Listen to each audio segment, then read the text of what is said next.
Hello welcome back to my channel Nayumi talks. ఈరోజు నేను ఇన్స్టాగ్రామ్లో వైరల్ అవుతున్న ఈఫా చికెన్ని ఇంట్లో నేను తయారు చేస్తాను. ఇది ఎలా తయారు చేశానో మీకు చూపిస్తాను. ఆల్రెడీ షార్ట్లో పెట్టాను కదా చికెన్ ఏ విధంగా మ్యారినేట్ చేయాలన్నది. ఈ విధంగా తయారు చేసుకున్న దాన్ని ఫ్రిడ్జ్లో 24 అవర్స్ వరకు ఉంచుకుని ఆ తర్వాత ఈ చికెన్ పైన మనము వేయాల్సిన క్రీమ్ని ఏ విధంగా అంటే తయారు చేసుకోవాలి. ఒక చిన్న జార్ తీసుకుని అందులోకి మనము బటర్ తీసుకోవాలి. ఒక 3 క్యూబ్స్ వరకు వచ్చి బటర్ వేసుకున్నాను. ఆ తర్వాత అందులో మయోనీస్ అని ఉంటుంది కదా, అది ఒక 3 స్పూన్స్ వరకు వేసుకున్నాను.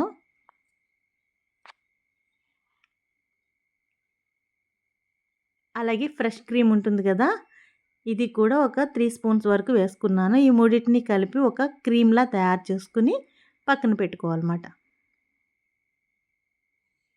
నిజంగా ఇది రెస్టారెంట్‌లో తింటే ఎంత టేస్టీగా ఉంటుందో నిజంగా అలానే ఉంది. ఇప్పుడు మనం స్టవ్ వెలిగించుకుని చికెన్‌ని కొద్దిగా ఆయిల్ వేసుకొని ఫ్రై చేసుకోవాలన్నమాట. చికెన్ అంతా బాగా ఫ్రై అయ్యేంత వరకు కుక్ చేసుకోవాలి. మనకి తెలుస్తుంది చికెన్ ఫ్రై అయింది అన్నది.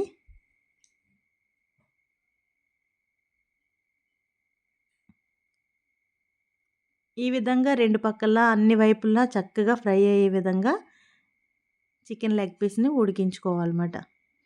నిజంగా ఇన్స్టాగ్రామ్‌లో వైరల్ అవుతుంది కదా, అందుకోసం ఇంట్లో ఈసారి వెరైటీగా ఉంటుందని తయారు చేస్తాను. ఈ విధంగా ఫ్రై అయిన తర్వాత మనం ముందుగా తయారు చేసుకున్న క్రీమ్‌ని ఇప్పుడు ఈ చికెన్ లెగ్ పీసుల పైన వేసుకోవాలన్నమాట.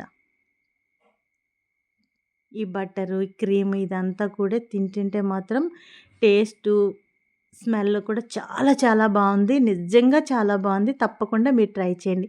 వైరల్ అవుతుంది కాబట్టి ఇంచుమించు ఇప్పటివరకే చాలామంది ట్రై చేశారు. చివరిగా నేను కూడా ట్రై చేసేసాను.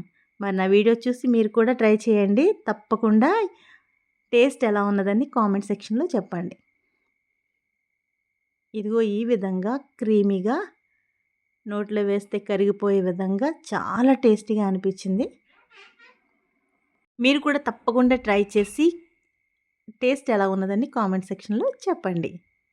నిజంగా టేస్ట్ మాత్రం అదిరిపోయింది.